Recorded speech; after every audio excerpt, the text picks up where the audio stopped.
The Damar Hamlin collapse is actually one of the most difficult things that I've seen. When it happened, it was during Monday Night Football. Probably a huge percentage of the country was watching this live.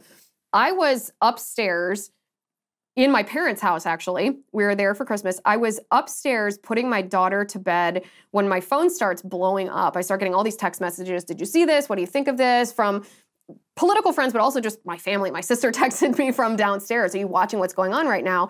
And so I bring up this video and I watch the replay of Damar Hamlin making a tackle, which football is always a violent sport, but comparatively, this hit was on average an average hit. It wasn't one of the ones that we were like, holy cow.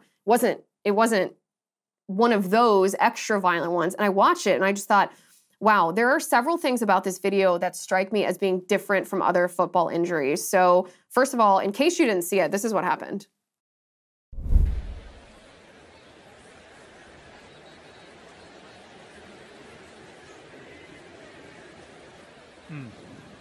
That's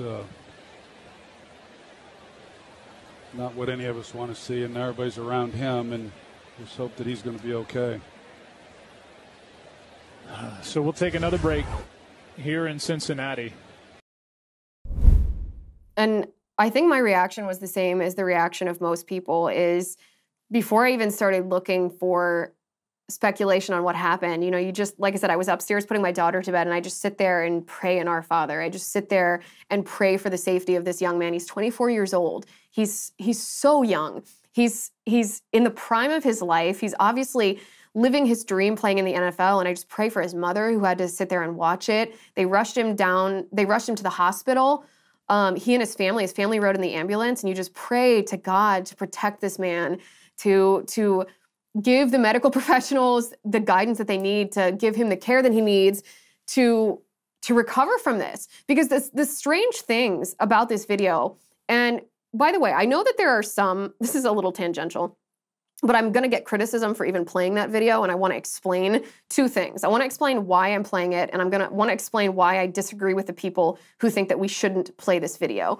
There's a fashionable trend happening amongst particularly alternative media outlets, and what I mean by that is new media, so like podcasts and non-corporate cable news outlets, where they don't name the name of killers, whether it's a serial killer, whether it's a mass killer, whether it's a terrorist, whether it's a school shooter. They've decided not to publish the name of that individual because they say they don't want to spark copycats. They don't want to give that individual the notoriety that they might have sought. And I understand the intention of that, and I think that that's a mistake. I don't think that that's a good way to handle it, because what we want to do as broadcasters, what I strive to do when I sit here with you every day, is unpack what's going on in the world and properly order our response to what's happening in the world so that we can effectively fight for our liberty and effectively fight against a political enemy that seeks to subvert our liberty. And in doing that, I'm not a gatekeeper. I'm not your mother. I'm not your guardian. I'm not serving in this parental role where I decide what's suitable for you to see, right? And when news networks or outlets censor something because they don't think that you have a right to see it, what they're saying to you is well, I'm a little bit better than you. I get to see this because I'll be responsible with the information, but we don't think that you will be responsible with the information, or that if it's widely disseminated that the general populace can handle it, and so we're going to censor it. And I think that that's a slippery slope to exactly what we're seeing on Twitter, where they don't want quote unquote health, COVID, disinformation and misinformation circulating because they only want their prevailing narrative to reach people's ears.